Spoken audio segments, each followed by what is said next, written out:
Hello everyone, this is Michelle Fox and welcome back to The Simple Quilter. Today is part 2 of the surprise package quilt, and today I'm just going to show you how I ended up putting it all together. Now in the comments below, I want you to let me know what you think of this layout and if you had any other ideas for how this might have gone together. So originally I had just planned to add all of them together just like this, but I really felt like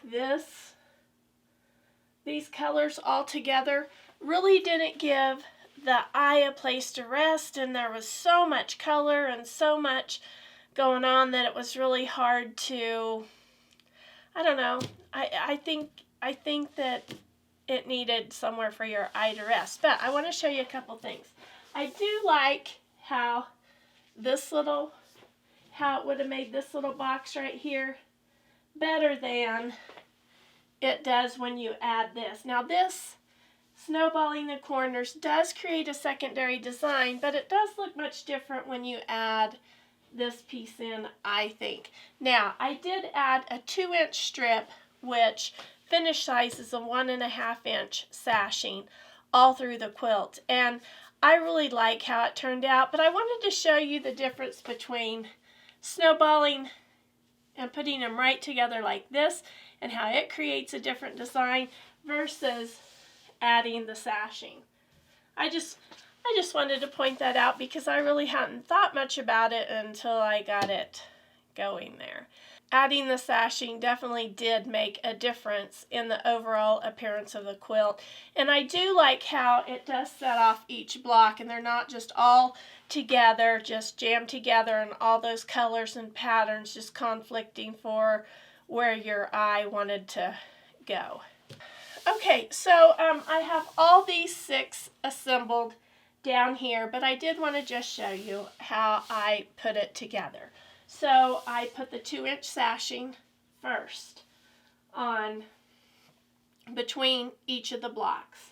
And I have this one left to put on because I wanted to show you how that looked before I sewed that together.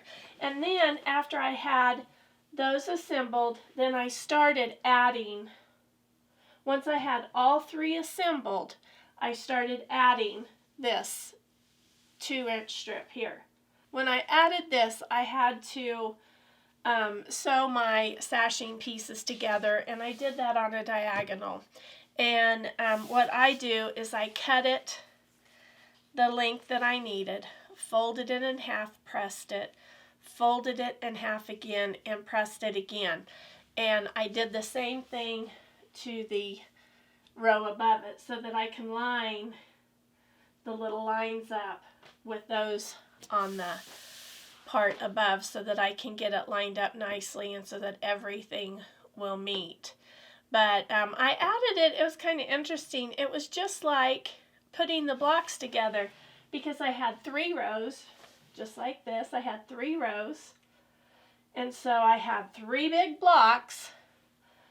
I put those together, so it was exactly like putting this together, just sewing them together, except for I had to add the sashings first. Okay, so since I've shown you this right here, I'm going to go ahead and I'm going to sew the 2-inch strip piece that I have. I'm going to sew it there, and then I'm going to attach that to the 2-inch strip that I've already sewn here, and then I'll show you the final result. Okay, so I have the entire quilt done now except for a stay stitch. I always do an 1/8 of an inch stay stitch all around the outside edge to help prevent it from stretching. And I'm going to show you the quilt from top to bottom.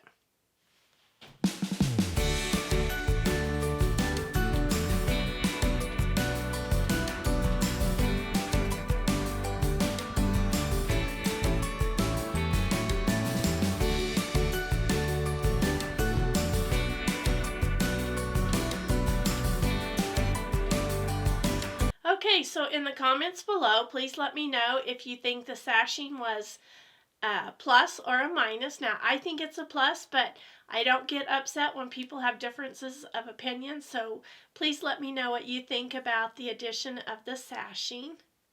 I hope you've enjoyed today's video. If you have, please give me a thumbs up. Subscribe if you haven't. Please share with a friend. And as always, leave a comment. I love to get the comments and try to reply to each and every one. So until next time, have fun quilting.